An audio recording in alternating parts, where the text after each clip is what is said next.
മലയാള സിനിമയിലെ ആദ്യത്തെ വനിതാ പോൺ താരം ആര്? ആ പോൺ താരം ഇന്ന് അജ്ഞാതയാണ്.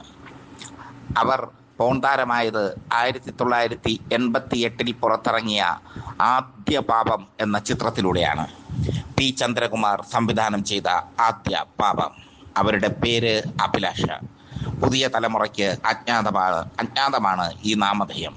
പക്ഷേ 90കളിൽ യൗവനം ആഘോഷിച്ചവർക്ക് അഭിലാഷ ഒരു തരംഗം തന്നെയായിരുന്നു, ഒരു രതി തരംഗം. ആ രതി തരംഗം മലയാള സിനിമയിലെ സൂപ്പർ താരങ്ങളെ പോലും വിസ്മയിപ്പിച്ചു. സൂപ്പർ താര ചിത്രങ്ങളെ പിന്തള്ളി അഭിലാഷയുടെ പിന്നാലെ വന്ന ജയലളിതയുടെയും സുഗന്ധിയുടെയും ഒക്കെ ചിത്രങ്ങൾ ഹിറ്റുകളായി മാറി. 1988 പുറത്തിറങ്ങിയ ആദ്യ പാപം മലയാള സിനിമയിലെ സദാചാര ബോധത്തിന്റെ നേർക്കു പിടിച്ച ഒരു കണ്ണാടി കൂടിയായിരുന്നു. ഈ ചിത്രം പറഞ്ഞത് ബൈബിളിലെ ആദത്തിന്റെയും ഹവ്വയുടെയും കഥയാണ്. ആദത്തിന്റെയും ഹവ്വയുടെയും കഥ പറഞ്ഞ ചിത്രത്തിൽ ഹവ്വയാകാൻ വേണ്ടി ഒരുപാട് നടിമാരെ സംവിധായകൻ പി ചന്ദ്രകുമാർ സമീപിച്ചു. ആരും പൂർണ്ണ നഗ്നയായി അഭിനയിക്കാൻ തയ്യാറായില്ല. ഒടുവിൽ നടിയെ തേടി ഇറങ്ങി പി ചന്ദ്രകുമാർ. അങ്ങനെ പല നടിമാരെയും കണ്ടു. പക്ഷേ അവരിലാരും പൂർണ്ണ നഗ്നയായി അഭിനയിക്കാൻ സമ്മതം.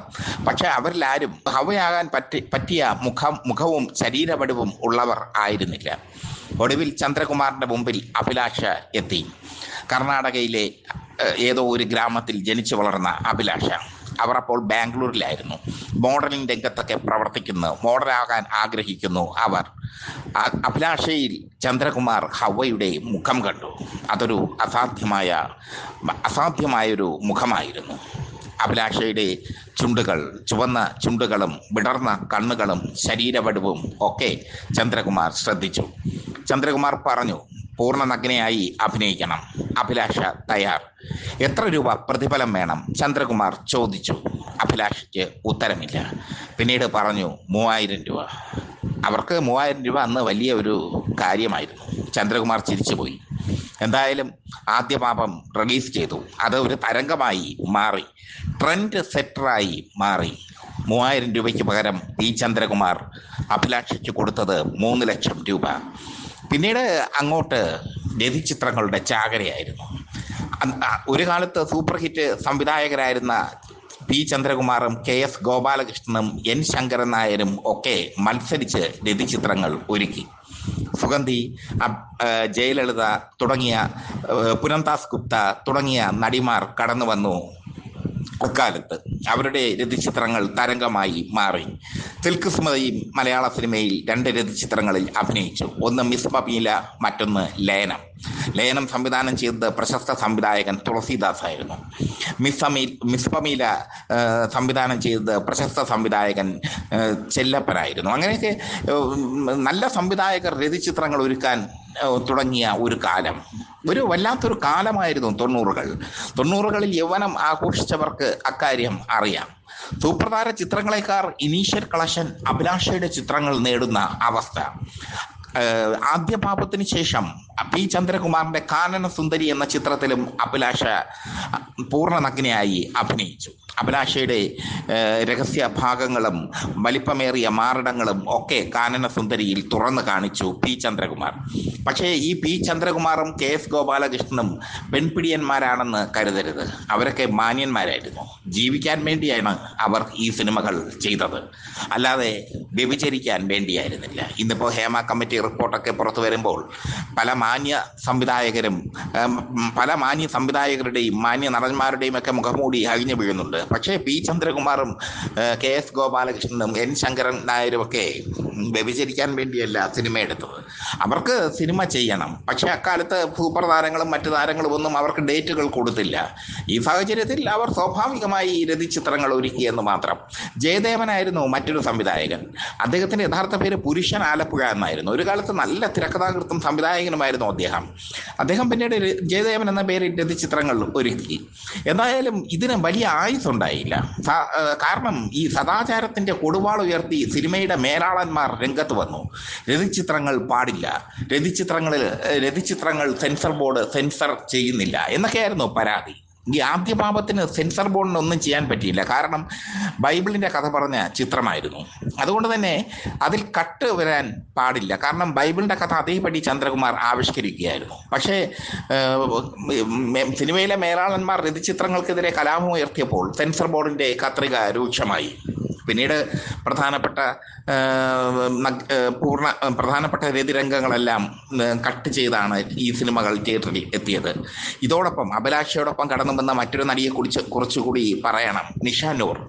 നിഷാനൂർ അക്കാലത്ത് എൻക്വയറി എന്ന ചിത്രത്തിലൊക്കെ പൂർണ്ണ നഗ്നയായി അഭിനയിച്ച നടിയാണ്. എൻക്വയറി സംവിധാനം ചെയ്തത് KS ഗോപാലകൃഷ്ണനാണ്. നിഷാനൂർ അവസാനം എയ്ഡ്സ് ബാധിച്ചായിരുന്നു മരിച്ചത്. അവർ കിട്ടിയ സമ്പാദ്യമെല്ലാം കുടുംബത്തിന് വേണ്ടി ചിലവഴിക്കുകയും പിന്നീട് കുടുംബം അവരെ പെരുവഴിയിലേക്ക് തള്ളി ഇടുകയും ചെയ്തു. അഭിലാഷ ബുദ്ധിമതിയായിരുന്നു. ചിത്രങ്ങളുടെ തരംഗകാലം കഴിഞ്ഞു എന്ന് മനസ്സിലായപ്പോൾ അഭിലാഷ ബാംഗ്ലൂരിലേക്ക് മടങ്ങിപ്പോയി. പിന്നീട് അഭിലാഷ അജ്ഞാത ജീവിതം നയിച്ചു. അതിനുശേഷം ഒരിക്കൽ ഏഷ്യാനെറ്റ് ന്യൂസാണ് അഭിലാഷയുമായുള്ള ഒരു അഭിമുഖം പുറത്തുവിട്ടത്.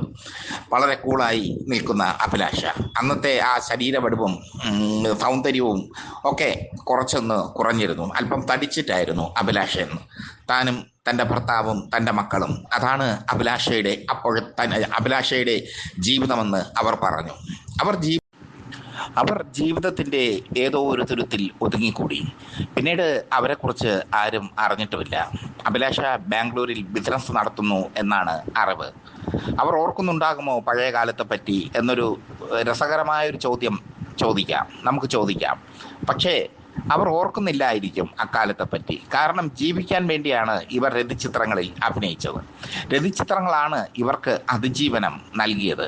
അത് ശ്രദ്ധേയമായ ഒരു കാര്യമാണ്. ആദ്യ പാപത്തിൽ പാമ്പും ഹവ്വയും തമ്മിൽ ഇണചേരുന്ന ഒരു രംഗമുണ്ട്. ബൈബിളിലെ രംഗം തന്നെയാണ്.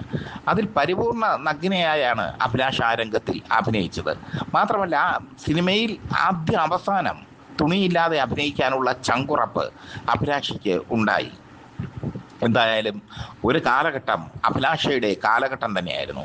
അക്കാലത്ത് കിരൺ എന്നൊരു ഹിന്ദി നടനായിരുന്നു ഇത്തരം രതിചിത്രങ്ങളിലെ സ്ഥിരം നായകൻ. നല്ല സുന്ദരനായ നടൻ. ആ നടനും പിന്നീട് എവിടെയോ ഏതോ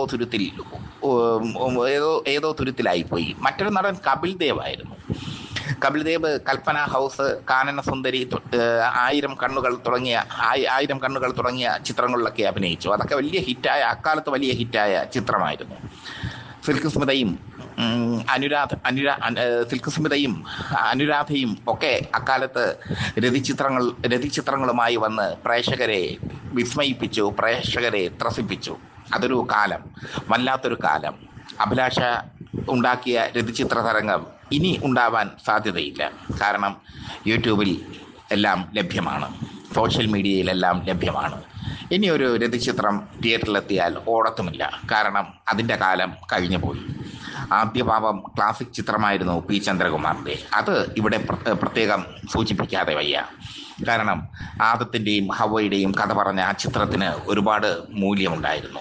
100 ദിവസമാണ് ആ ചിത്രം ഓടിയത്. 3000 രൂപ പ്രതിഫലം ചോദിച്ച അഭിലാഷയ്ക്ക് കിട്ടിയത് 3 ലക്ഷം രൂപ. രതിചിത്രങ്ങളിലൂടെ സമ്പന്നയായ ആ നടി ബാംഗ്ലൂർ നഗരത്തിൻ്റെ ഏതോ ഒരു തുരുത്തിലുണ്ട്.